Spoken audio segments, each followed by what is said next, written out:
Baik, langsung saja kita mulai. Bismillahirrahmanirrahim. Assalamualaikum warahmatullahi wabarakatuh. Selamat pagi teman-teman semuanya. Kali ini perkenalkan, nama saya Dino Rahya. Saya merupakan intern data scientist dari Bisa AI. Untuk pagi hari ini, dalam webinar ini saya akan membawakan tema dan judul yang mana telah tampil di layar kita, yaitu analisis prediksi dengan konsep regresi menggunakan studi kasus prediksi harga rumah. Nantinya juga saya akan sedikit menjelaskan mengenai konsep dari regresi itu sendiri.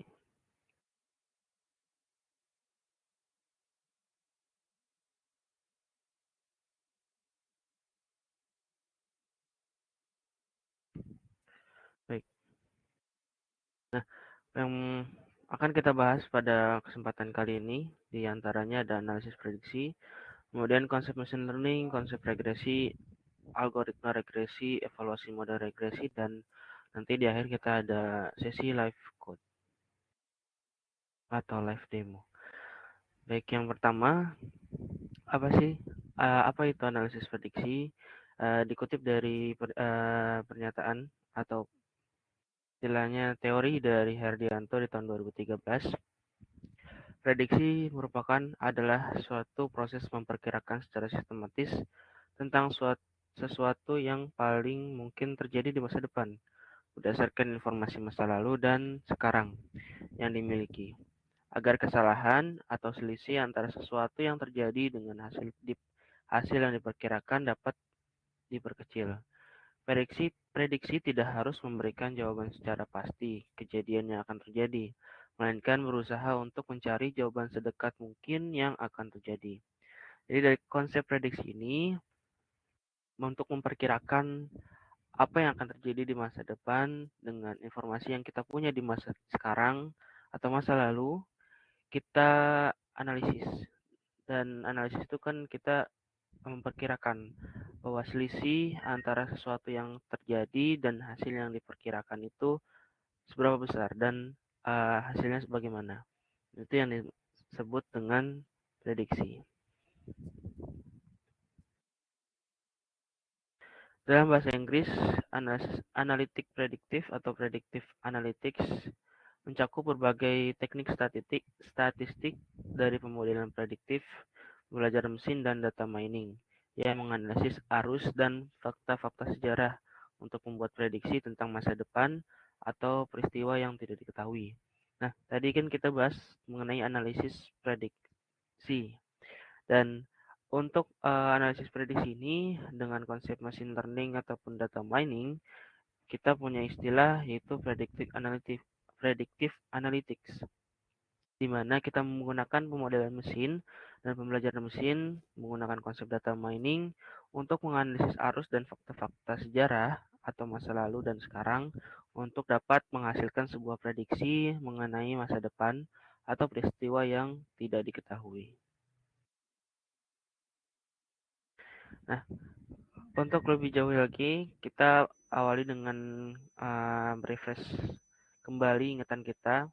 Ini sih teman-teman yang sudah familiar dengan konsep machine learning bisa dengan mudah untuk membaca cheat sheet ini, di mana ketika kita ingin menggunakan konsep machine learning untuk sebuah predictive analytics, kita harus mengetahui apa data yang kita punya, jenis data apa yang kita punya, dan uh, jenis prediktif apa yang akan kita lakukan ke depannya. Kita bisa lihat di layar untuk algoritma machine learning ini, kita punya supervised learning dan unsupervised learning. Kemudian dari pembahasan ini, untuk analisis prediktif, kita mempunyai dua bagian. Dan untuk predictive analytics ini masih bisa masuk di supervised learning. Kemudian di supervised learning itu ada yang namanya classification dan regression. Nah, dalam kasus ini yang akan kita lakukan adalah predicting numeric dalam studi kasus house price atau harga rumah. Prediksi harga rumah yang mana hasilnya itu akan berupa variabel numerik. Nah, kemudian kita bisa lihat kalau misalkan yang kita prediksi adalah data dengan kategorical numerik, kemudian yang harus kita lakukan adalah menggunakan konsep machine learning regression. Dan di lain kasus, misalkan kalau prediksi harga rumahnya itu bukan berbentuk angka atau numerik, misalkan cuman bentuknya dengan kategorikal bawah, menengah atau atas, itu kita bisa hanya menggunakan algoritma konsep atau konsep machine learning classification. Dengan beberapa pilihan algoritma di sini, teman-teman bisa lihat semuanya. Untuk regression, kita juga kenal dengan linear regression. Kemudian decision tree, ada random forest, neural network, gradient boosting tree. Ini semua algoritma yang bisa kita gunakan untuk melakukan regresi pada data yang kita punya. Kemudian kita bahas sedikit mengenai konsep regresi, di mana analisis regresi ini berguna untuk mendapatkan hubungan fungsional antara dua variabel atau lebih. Jadi ketika kita punya dua atau lebih variabel dan kita ingin cari hubungan fungsionalnya untuk bisa menghasilkan prediksi dari beberapa variabel tersebut, kita menggunakan konsep regresi. Nah, selain itu, analisis regresi ini berguna untuk mendapatkan pengaruh antar variabel prediktor terhadap variabel kriteriumnya atau meramalkan pengaruh variabel prediktor terhadap variabel kriteriumnya. Ini mengutip dari teori Usman dan Akbar di tahun 2006. Kemudian secara jelasnya regresi adalah metode untuk memahami hubungan antara variabel independen atau fitur dan variabel dependen atau hasil, di mana ya variabel dependen ini adalah variabel yang akan kita prediksi hasilnya atau sebelumnya sudah kita punya sebagai uh, dataset untuk melakukan pembelajaran mesin. Hasilnya kemudian dapat diprediksi setelah hubungan antara variabel independen dan dependen telah diperkirakan. Regresi adalah bidang studi dalam statistik yang membentuk bagian penting dari pemodelan dari model perkiraan dalam pembelajaran mesin atau machine learning. Nah, ini digunakan sebagai pendekatan untuk memprediksi hasil berkelanjutan dalam pemodelan prediktif, sehingga memiliki utilitas dalam memperkirakan dan memprediksi hasil dari data. Nah, regresi dalam machine learning ini umumnya melibatkan plot garis yang paling sesuai melalui titik data. Jarak antara setiap titik dan garis diminimalkan untuk mencapai garis yang paling sesuai.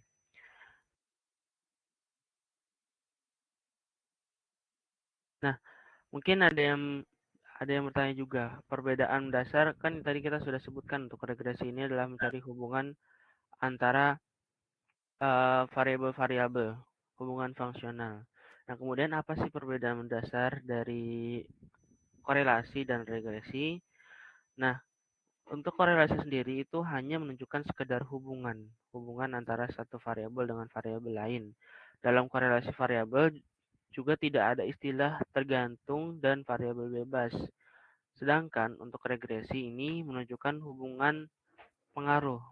Jadi bedanya dengan korelasi, korelasi hanya sekedar hubungan saja, kemudian regresi menunjukkan hubungan pengaruh, keterkaitannya dari satu variabel ke variabel lain, dari variabel independen atau variabel prediktor atau variabel kriterium. Nah, kemudian dalam regresi juga terdapat istilah tergantung dan variabel bebas. Nah, untuk model regresi ini kita juga bertanya, mungkin model regresi ini kita bisa gunakan di dalam hal apa ya misalkan. Nah, regresi digunakan untuk yang tadi sudah dijelaskan mengidentifikasi pola dan hubungan dalam kumpulan data yang kemudian dapat diterapkan pada data baru dan tidak terlihat. Hal ini menjadikan regresi sebagai elemen kunci pembelajaran mesin atau machine learning di bidang keuangan, contohnya ya. dan sering dimanfaatkan untuk membantu memperkirakan kinerja portofolio atau biaya dan tren saham. Nah, untuk penggunaan umum dari model regresi machine learning regression ini bisa meliputi peramalan hasil berkelanjutan seperti harga rumah yang saat ini kita akan bahas ya, kemudian harga saham atau penjualan. Kemudian bisa juga memprediksi keberhasilan penjualan retail atau kampanye pemasaran di masa mendatang untuk memastikan sumber daya yang digunakan itu bisa berjalan secara efektif atau tidak. Kemudian memprediksi tren pelanggan atau pengguna seperti pada layanan streaming atau situs web e-commerce. Kemudian menganalisis dataset untuk membangun hubungan antara variabel dan output, memprediksi suku bunga atau harga saham dari berbagai faktor, dan mungkin membuat visualisasi deret waktu atau time series. Itu sedikit mengenai penggunaan model regresi. Kemudian teknik regresi ini ada beberapa dengan dikelompokkan menjadi 3. Yang pertama itu ada regresi linear sederhana, kemudian regresi linear berganda, dan regresi logistik.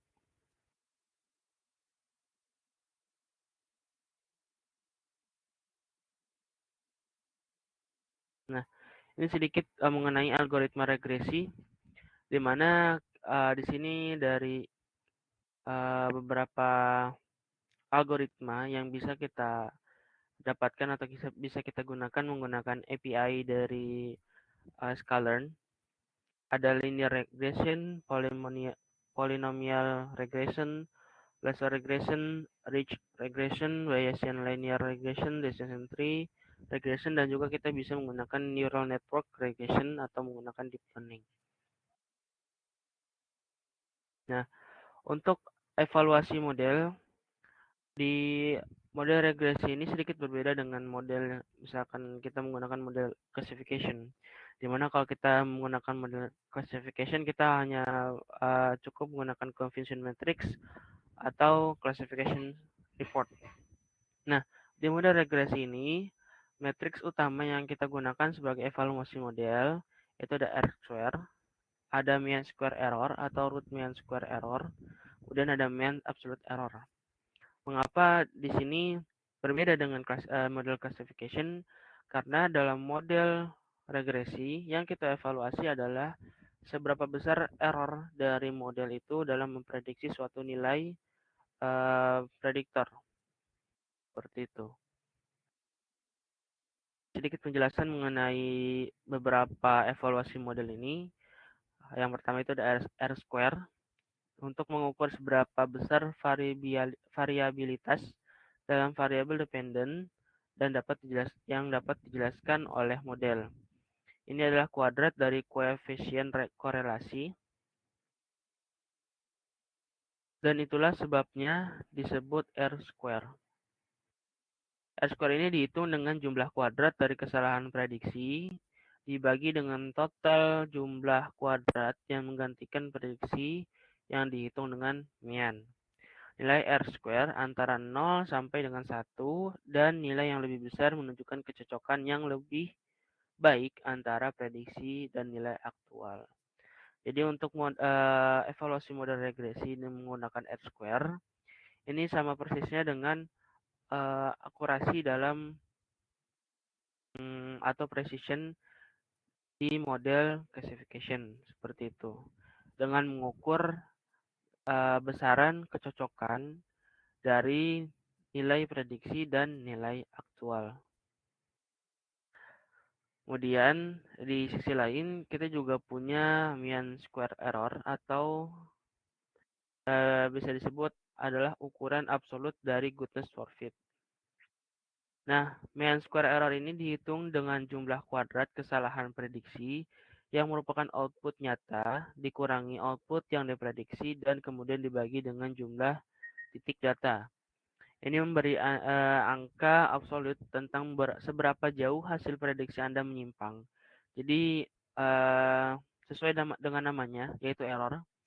Jadi kita menghitung seberapa jauh penyimpangan dari angka yang sebenarnya atau nilai aktual dengan nilai prediksi yang kita hasilkan dari model, dan tidak dapat menginterpretasikan banyak wawasan dari satu hasil tunggal, tetapi ini juga memberikan bilangan real untuk membandingkan dengan hasil model lain dan membantu kita untuk memilih model regresi terbaik. Jadi ketika kita menggunakan beberapa model regresi, kita juga harus menggunakan evaluasi model, salah satunya adalah mean square error, untuk bisa membandingkan mana model yang lebih baik dalam memprediksi dengan memperhitungkan mean square error-nya. Semakin kecil mean square error yang dihasilkan dari suatu model, berarti itu semakin baik model itu untuk memprediksi nilai yang akan kita cari. Kemudian ada root mean square error, di mana ini adalah akar kuadrat dari mean square error. Ini yang lebih digunakan secara umum daripada MSE, karena pertama, kadang-kadang nilai MSE ini bisa terlalu besar untuk dibandingkan dengan mudah. Kedua, MSE dihitung dengan kuadrat kesalahan, dan dengan demikian, akar kuadrat mengembalikan ke tingkat kesalahan prediksi yang sama dan menggunakan interpretasi. Nah, untuk yang terakhir dari evaluasi model, ada mean absolute error atau MAE, mirip dengan mean square error. Mean absolute error ini alih-alih menjumlah kuadrat kesalahan di MSE, absolute error ini mengambil jumlah nilai absolut kesalahan dibandingkan dengan MSE atau root mean square error. Absolute error ini adalah representasi yang lebih langsung dari jumlah istilah kesalahan. Nah, MSE memberikan hukuman yang lebih besar untuk kesalahan prediksi. Besar dengan kuadrat itu sebentar. Itu. Oke, untuk sebelum kita masuk ke live code, saya akan sedikit menjelaskan mengenai uh, konsep dari regresi menggunakan dataset sederhana.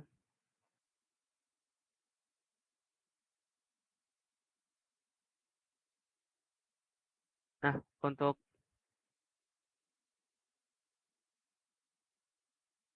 bentar.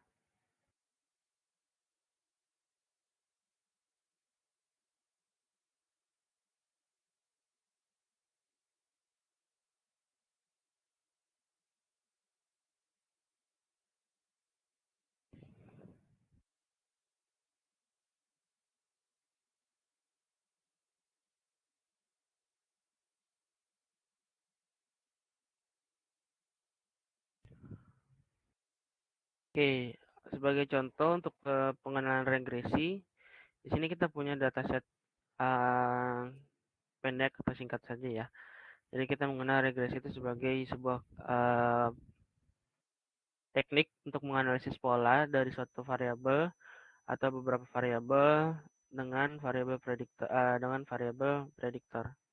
Di sini kita punya dataset yaitu diameter ban untuk menentukan harga ban. Mana di sini kita bisa lihat ya diameter bannya berapa dan harganya berapa. Dan di sini coba kita visualisasikan untuk bisa mendapatkan gambaran dari dataset yang kita punya.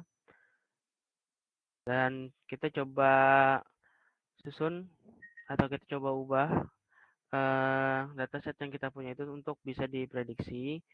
Kemudian kita gunakan variabel X dan Y dan kita rubah dulu dari kolom yang ada di data frame itu menjadi sebuah array menggunakan library NumPy. Kemudian kita reshape untuk variabel X-nya dan menghasilkan array yang seperti ini.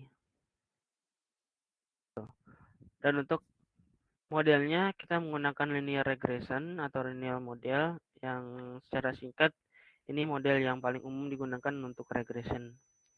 Nah, kemudian kita bisa fit modelnya menggunakan variabel X dan Y yang tadi sudah kita buat dari data frame itu menjadi array. Dan ini menghasilkan suatu pembelajaran mesin dan modelnya bisa kita gunakan. Dan ini coba kita prediksi dari model yang sudah kita fit kepada data yang kita sudah punya. Kita coba visualisasikan hasil dari prediksinya. Kemudian kita bisa gambarkan dan kita bisa menambahkan plot atau sebuah garis di dalam diagram yang kita buat untuk mengambil garis, istilahnya garis tengah dari sebuah data, dan dari hasil ini kita bisa analisis ya dari kedekatan masing-masing value kepada garis ini, itu yang akan kita jadikan selisih atau kita jadikan prediksi di dataset yang kita punya. Seperti itu. Ini untuk sedikit mengulas mengenai konsep regresi. Dan kita coba prediksi dengan variabel lain. Di sini kita masukkan saja diameter ban yang baru. Ada 3 diameter. Nah, kita bisa prediksi dengan model yang sudah kita buat tadi. Dari model yang sudah kita buat tadi, untuk prediksi diameter yang baru, dihasilkan value sebagai berikut. Seperti itu. Jadi konsepnya, ketika kita sudah training datanya dengan model .fit, kemudian coba kita gambarkan visualisasi, kita bisa melakukan prediction dengan model yang sudah kita buat sebelumnya. Dan untuk model evaluation kita di sini menggunakan R2 square, di mana kita buat dulu data dummy untuk X test dan Y test. Data dummy ini sebagai validasi dari data train yang kita punya, seperti itu. Dan di sini menghasilkan R square 0,84, di mana tadi yang kita sudah bahas, untuk R square ini cenderung mirip dengan akurasi atau precision, di mana kita mencocokkan nilai yang kita prediksi dengan nilai yang aktual, seperti itu. Jadi semakin besar nilai R square-nya, berarti itu semakin bagus kita dalam prediksi. Tapi itu tidak serta-merta membuat model yang kita gunakan ini bagus untuk melakukan prediksi. Seperti itu. Ya, kita langsung ke live code. Ini saya sudah punya sedikit notebook ya. Kita coba hapus dulu untuk outputnya.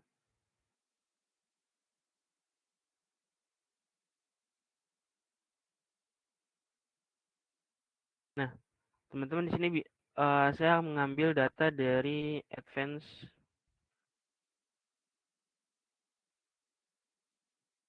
Regression Techniques, di mana ini sebuah dataset dan sebuah competition juga. Oke, sebentar. Saya belum ganti share screen-nya.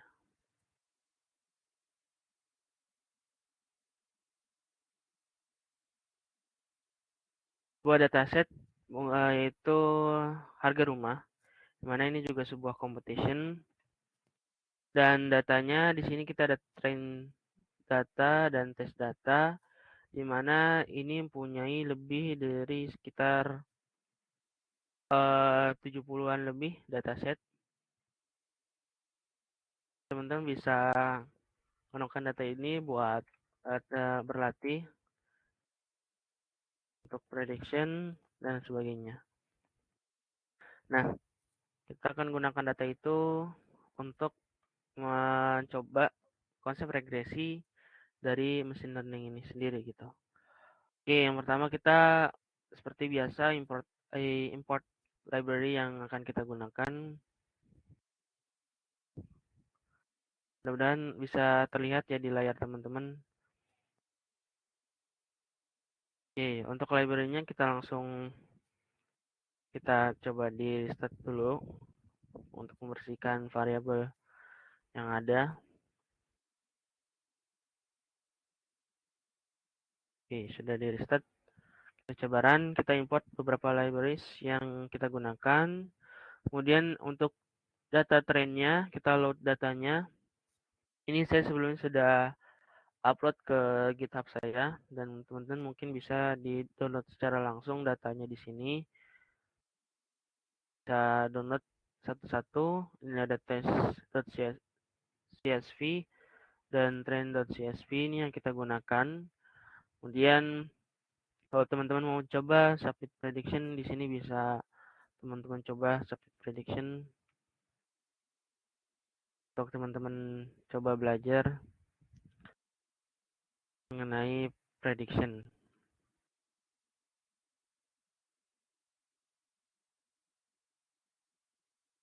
Oke, ini totalnya ada 81 kolom untuk trend CSV-nya. Ada kolom ID sampai dengan kolom sell price atau sell condition.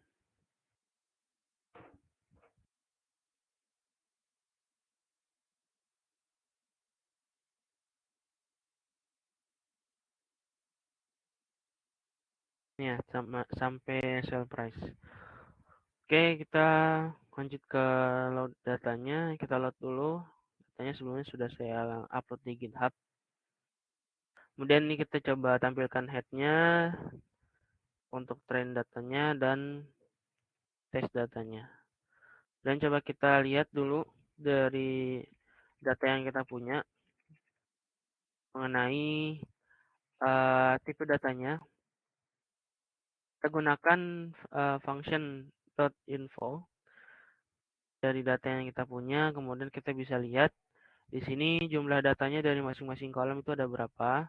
Untuk data trend ini totalnya ada 1460 baris data. Kemudian di sini ada beberapa jenis data type, mana ada objek juga, ada integer, ada float juga, di mana data type yang kolom yang menggunakan data type objek itu berarti kolom yang jadi kolom kategorikal. Kemudian yang integer dan float itu numeric dan kita bisa memisahkannya untuk handling missing value atau mungkin handling outlier seperti itu. Kita langsung saja di sini kita coba cari dulu missing value atau bisa disebut null dengan menggunakan presentasenya. Jadi di sini ada beberapa variabel yang ditampilkan itu kurang banyak menampung atau banyak terdapat missing value-nya.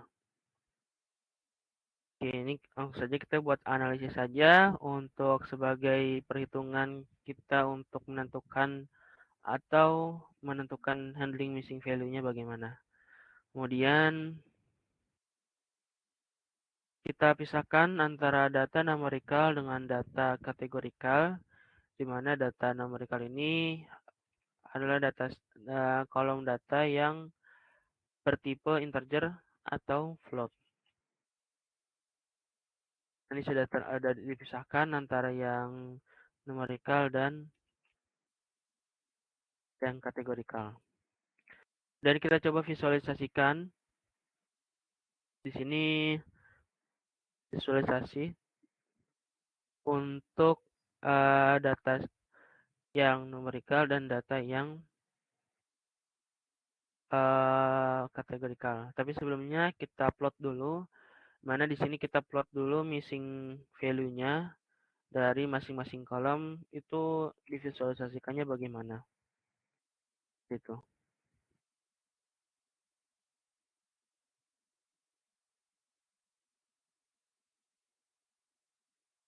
Nah, ini merupakan visualisasi dari missing value yang terdapat pada dataset yang kita punya.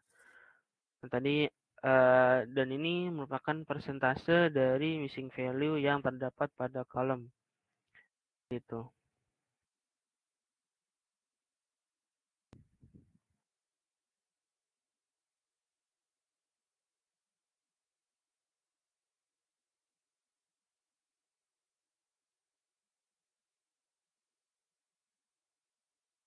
Nah, ini untuk plotting missing value di data trend.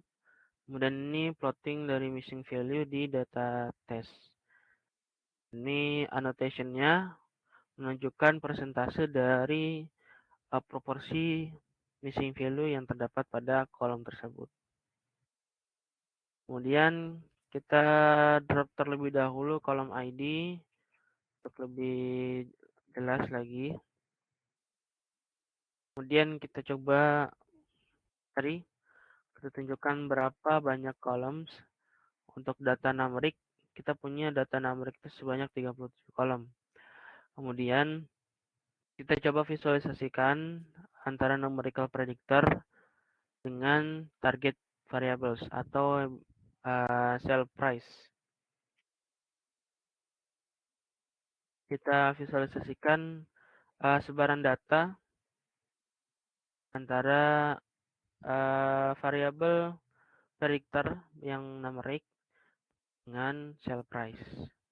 Kita bisa lihat sebaran datanya bagaimana. Sini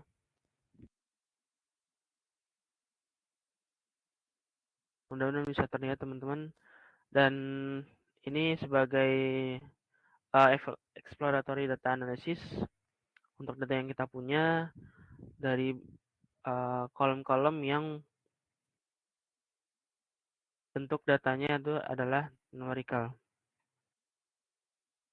Ini kita bisa lihat sebagai analisis, melihat persebaran datanya bagaimana. Kemudian selanjutnya kita visualisasikan variabel predictor untuk data kategorikal sama dengan yang tadi, cuman dengan bentuk plot yang berbeda.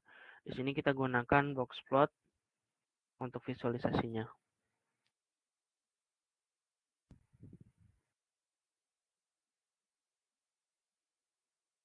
Nah, ini merupakan visualisasi dari kategorikal data terhadap variabel target. Dan kita bisa analisis dari visualisasi ini mengenai outlier dari data dan epicentrum atau titik tengah dari data. Ini bisa kita gunakan sebagai decision making kita untuk handling outlier dan sebagainya.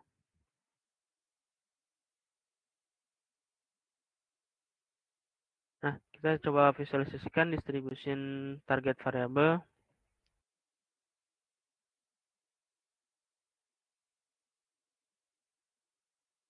Untuk sell price ini atau target variable ini, sebaran datanya itu atau distribusi datanya itu di rentang nilai berapa. Di sini kita bisa lihat ya di antara 150 sampai 170 itu distribusi terbanyak dengan density-nya itu mencapai 8 sampai 9. Kemudian kita coba tampilkan juga skewness dan kurtosis dari variabel target kita. Skewness ini dari variabel target kita itu 1,88 dan kurtosisnya 6,53. Dan kita bisa apply log transformation untuk menghilangkan skewness dan kurtosis dari target variabel kita gitu. Bisa mendapatkan distribusi yang lebih normal.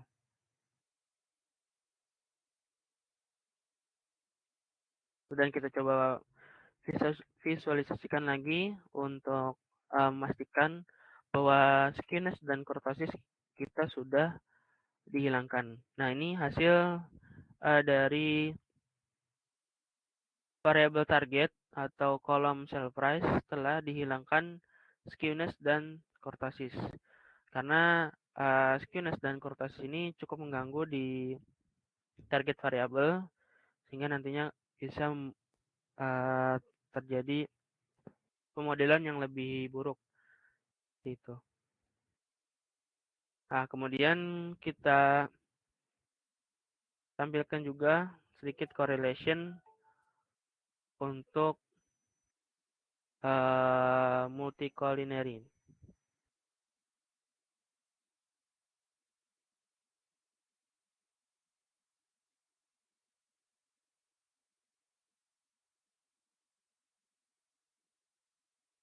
Oke, baik, ini merupakan visualisasi dari heat map untuk correlation dari data yang kita punya. Dan singkat saja, kita langsung masuk ke data preparation. Dan ini kita awali dengan menghapus dari dua value yang ada outlier-nya.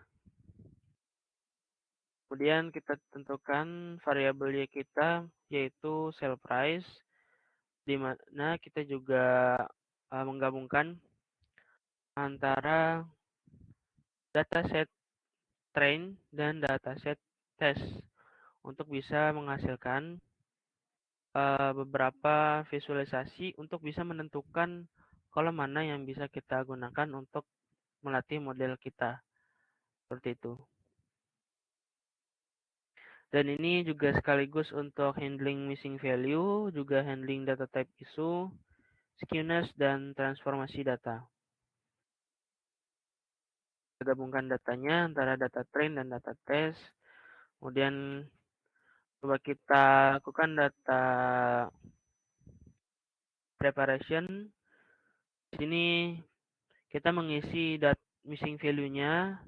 Kemudian di sini juga kita mengisi missing value-nya dengan non dan beberapa kolom lainnya untuk dataset yang sudah kita gabungkan tadi.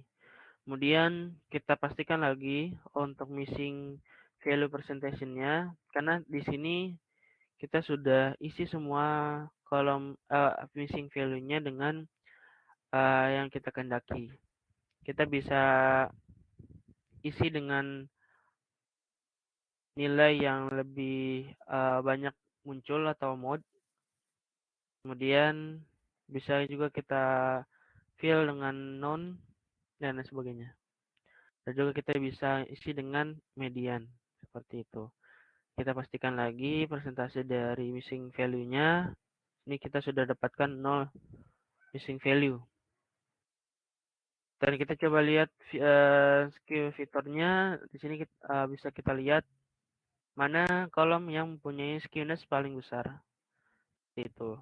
Dan coba kita visualisasikan. Sini kita bisa lihat ya dari distribution feature. Dan kita coba lanjut.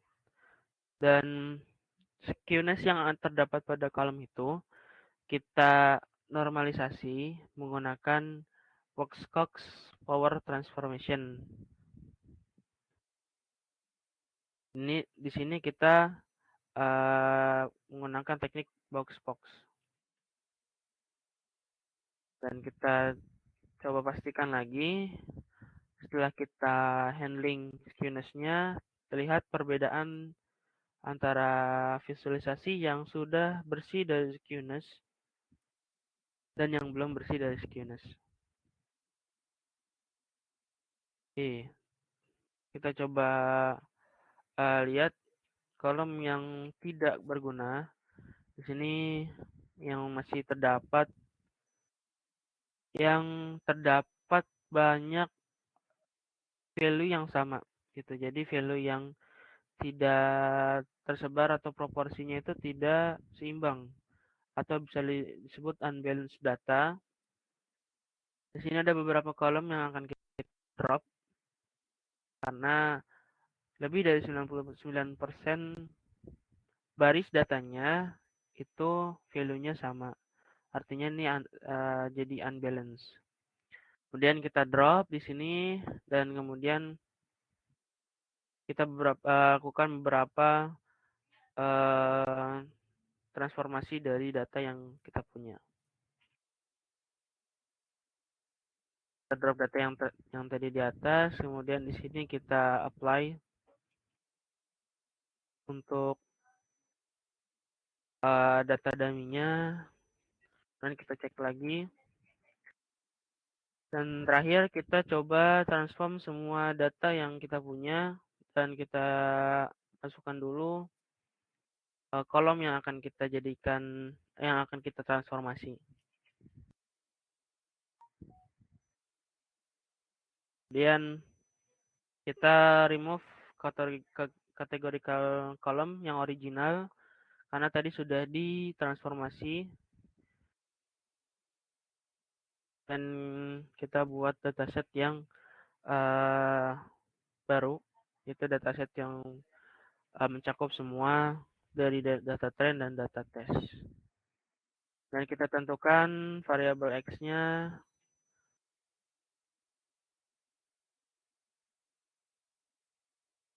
dan kita buat jadi tes data juga. Jadi kita split datanya. Kemudian di sini ada beberapa data yang memiliki outlier. Jadi kita coba drop outlier yang ada di data kita dengan menggunakan function drop outlier, menggunakan IQR, menggunakan quantil, dan kemudian kita remove redundant fitur. Baik, kita coba print data yang sudah bersihnya. Baik, kita lanjut ke pemodelan. Untuk model regresi ini, kita menggunakan cross validation, di mana cross validation ini untuk untuk memberikan batasan dari model kita. Kita menggunakan k-fold untuk membuat cross validation-nya. Kemudian di sini beberapa function untuk memberikan error atau memberikan nilai error. Dan kita split datanya menjadi xtrend, xtest, ytest, dan ytrend dan ytest menggunakan library trend test split. Kita print untuk shape dari data trend kita dan data test. Di sini ada 1017 baris data trend untuk bisa kita gunakan pembelajaran mesin. Dan di sini kita menggunakan model machine learning-nya itu dengan algoritma Ridge. Karena di sini teman-teman untuk algoritma Ridge ini merupakan classical linear regressor. Karena tadi kita menggunakan cross validation, jadi Ridge CV ini atau Ridge ini yang paling dekat untuk bisa kita gunakan. Oke, kemudian kita coba menggunakan params-nya, yaitu alfanya. Di sini kita coba beberapa parameters. Kemudian data yang kita punya, data trend tadi kita scaling menggunakan robust scaler. Nah, kita coba menggunakan grid search CV untuk menemukan parameter terbaik yang dapat kita gunakan untuk modelnya. Oke, sebentar, tadi cross validation belum. Oke, kita coba ulang lagi. Oke, setelah kita gunakan beberapa parameter dan grid search CV untuk menemukan parameter terbaik dan best score terbaik,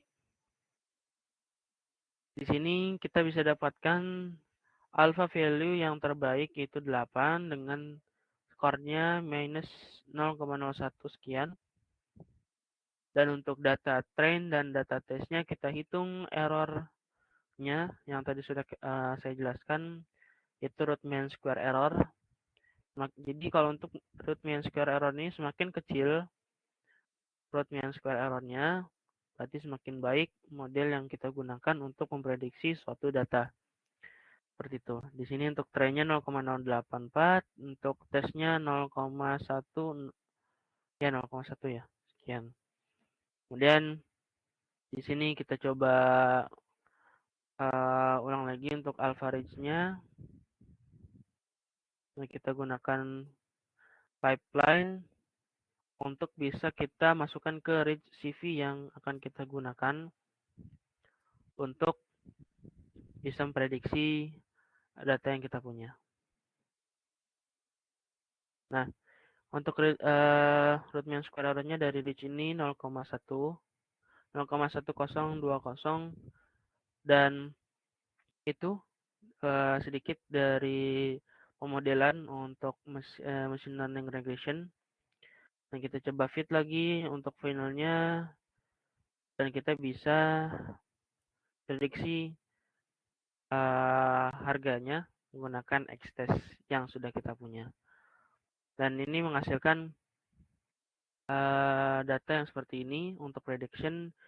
Jadi untuk konsep predictionnya ini teman-teman dari model yang sudah kita punya langsung saja kita buat variabel baru prediction dan modelnya apa, dot predict, dan langsung kita dapatkan hasil dari prediction yang kita inginkan seperti itu. Nah, ini masih sedikit ada harus data preparation lagi untuk bisa menghasilkan variabel yang baku untuk bisa kita prediksi lebih baik. Karena ini hasil prediksi, dan untuk sampel submissionnya di sini ada agak sedikit berbeda karena itu tadi masih membutuhkan sedikit perubahan dari data. Dan karena saya hanya menjelaskan mengenai konsep regresi, mungkin cukup sampai di sini, dan untuk prediksinya cukup karena konsep prediction dan konsep regresi kurang lebih seperti itu. Baik, mungkin teman-teman di sini ada yang mau bertanya terlebih dahulu sebelum saya akhiri.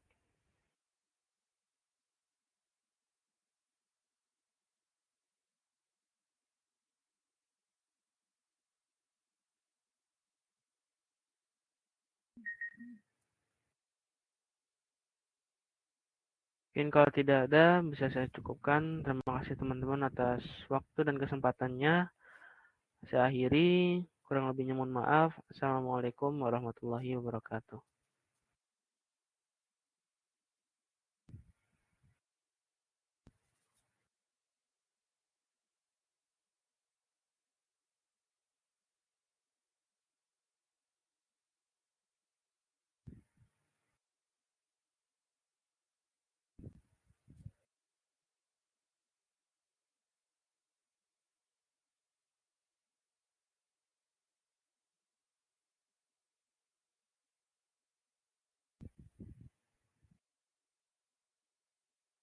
You are currently the only person in this conference.